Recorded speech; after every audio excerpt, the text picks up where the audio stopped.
ভাই জীবনে বহুত ভিডিও দেখছেন, এই ভিডিওটাও দেখেন। দেখা ভিডিওটা ভালো লাগলে একটা শেয়ার করে দিয়েন। বেতন কত দিব গেলে? তুমি কার লগে কথা কও? আমার একটা বন্ধু আছে বুঝছো, ঢাকায় একটা কারখানায় চাকরি করে। তা আমারে কইতাছে যে বন্ধু তুই আয়, আসলে তোর 15,000 টাকা বেতন দেবো বুঝছো।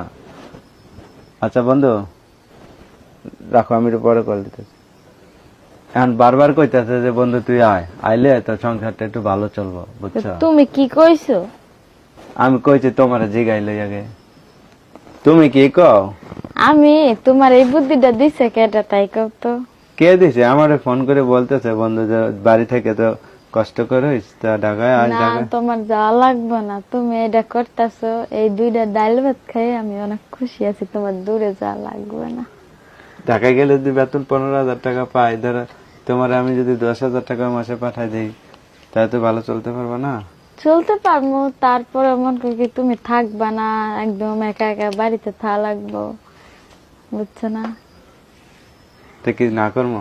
হ্যাঁ না করবা তুমি এটা আমি কইছি যে আমার কইতেছে যে বন্ধু আসবি, আমি বলছি যে আমি তোমার ভাবিরে জিগাই আগে, মন নাইলে করি কি মাঠের কাজ করে আইতাছো, সারাদিন কাজ করে আইয়া পোলাপানের বুকে নিয়ে রাইতে হইতে পারবা। তাও আর ঠিক। ঢাকা গেলে কি তাই এটা হইব না, এর লেগে তুমি বাড়িতে থাকবা, পোলাপানও খুশি থাকবা, আমিও খুশি থাকবো, তাই? বুঝছো? কিন্তু ঠিক আছে। আর সারাদিন যেই জায়গায় কাজ করে রাত হলে তো বাড়িতে আসা যায়, তাই এর না? লেগেই তো তোমার ঢাকা যাওয়া লাগবে না। দরকার হয় আমি পরে যাইয়া তোমারও নিয়ে যাবো।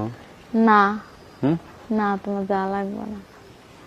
2-3 মাস পরে হয়তো যে দেখবো যখন যে না একটা বাসা নিয়ে থাকতে পারবো, তখন তোমার ছেলে মেয়েরা নিয়ে যাবো। না যে 2-3 মাস ওই জায়গায় বাসা ভাড়া করে থাকবা, বাসা ভাড়া দেয়া লাগবে না। ওই বাসা ভাড়ার টাকা তুমি বাড়ি থেকে কাজ করে আমারে দিবা, এটা দিয়ে আমি সংসার চালাবো। এটাকে দিয়ে সংসার চালাবো? হ্যাঁ, তো ই করবো। কি করবা? আচ্ছা যদি আবার ফোন করে না, তাহলে না, কমো করবে। যে আমার একটু ভাবতে দাও, আমি একটু ভাইবা দেখি আমরা। হ্যাঁ হ্যাঁ বললো, হুম বললো।